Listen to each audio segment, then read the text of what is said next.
Welcome back to Face the Nation. We are now joined by Minnesota Senator and 2020 Democratic presidential candidate Amy Klobuchar. She joins us from Boston. Good morning to you, Senator. Good morning, Margaret. You've said before on this program that you agree with the premise of challenging China, but you do it with allies and you wouldn't use tariffs. How exactly would you get them to the negotiating table? Well, right now you have complete chaos, Margaret, and you can use tariffs, but not the way this president has been using tariffs. He's been using them like a meat cleaver, or maybe the better word is a tweet cleaver. And when you look at what he's done, just on August 1st, he announced 300 billion goods, more tariffs. Then on August 13th, they reversed it. Then on August 20th, they said they were going to do taxes because of the fears of recession. They were going to reduce taxes, which of course would only add more to the debt that he's created. And then the next day, they reversed that. And I think one common adage when you deal with the rest of the world and you want to have credibility for our great country is that you keep your promises and you keep your threats. And what he does is he makes these blustering threats, like kicking all of our companies out of China, that people don't think really he's going to follow through on. So what I would do is go back to the negotiating table with our allies, examine these tariffs. Some of them can come off, some of them could stay on, and then make sure that we're using trade enforcement. I had my own experience with this to keep Minnesota iron ore mines open because of Chinese steel dumping. And at the end of the Obama administration, we called for and passed some laws, got more enforcement going, and they opened up again. That is not the careful, targeted approach that this president is doing. And as a result, you've got soybeans sitting in bins in Iowa. You've got pork down to its lowest export levels in 9 years. This is starting to hurt everyday Americans because of the chaos that he's created. Democrats are running on this message that the economy isn't working for everyone. But in this latest CBS News poll, we see the majority of people say the economy is good, and they approve of President Trump's handling of it. Are Democrats out of step?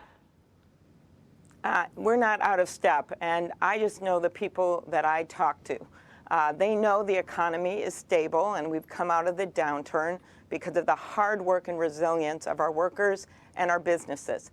But what a true leader does, there's an old Ojibwe saying that a true leader makes decisions not for this generation, but for 7 generations from now. This president can't keep his decision for 7 minutes from now. What a true leader does is says, what are these challenges? What do I see on the horizon? We know that we've got to do something long-term about this debt, and he just keeps adding to it. We know we have to help people afford things like their pharmaceuticals, and he has done nothing. He's made a bunch of promises. I would take them on. It's this whole constellation of things where it's just too expensive for people to participate in this economy. And then the third thing that we need to do is to simply go back to the negotiating table when it comes to the trade war that he's created, and then make sure that we are doing something about this debt in the long term. And that's why I've opposed so many of his policies. Even if you just took these corporate tax giveaways, what he's done in that last tax bill, you could have so much more money to invest in people's everyday lives and infrastructure. I want to ask you about Afghanistan. As commander-in-chief, you told the New York Times in your first year you would no longer have troops in that country. Senator Lindsey Graham is warning you go to zero. That's reckless. That risks having the country collapse into the hands of terrorists. So how do you balance that? I look at it this way. We have people that now are deploying that weren't even born when we got into Afghanistan. So a lot of this is negotiating.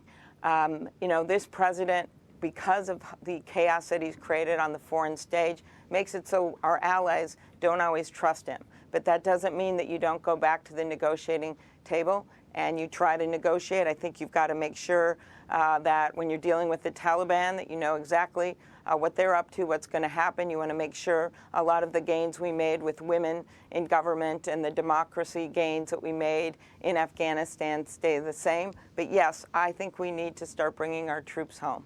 Does any footprint need to stay? you could always have training footprints and people working there ready to go if there is a complete upsurge. But I think that you have to make sure that this country can function on their own. And my concern right now is that if this president just keeps going back and forth on this, once again, they'll never step up. That's been the past with Afghanistan. We saw 3 2020 candidates drop out recently. Seth Moulton, one of them, told The Times, "I think it's evident this is now a three-way race between Biden, Warren, and Sanders, and it's a debate about how far left the party should go." Do you feel those same pressures? No, I don't feel them at all because I've just made the debates for the fall. It's like making the playoffs, and it is a long haul. A number of our presidents that ended up being our presidents were in single digits at this point in the summer, and that's because I have a different kind of campaign. I am running a grassroots campaign. We have great teams in New Hampshire and in Iowa, and we're gaining support and endorsements all the time. Lastly, on immigration, the White House said this week that they want to change the Flores Agreement, which would allow them to detain indefinitely migrant families, but do it holding them together. The Obama administration also tried to get out from under the Flores Agreement. Where do you stand on this? This will end up in court, and my guess is that it'll be thrown out because of the way this administration has handled immigration. But I think the bigger issue here, Margaret, is that if he really wanted to do something about this, he'd pass comprehensive immigration reform, which would be better for our economy instead of using these immigrants as pawns. Senator Klobuchar, thank you.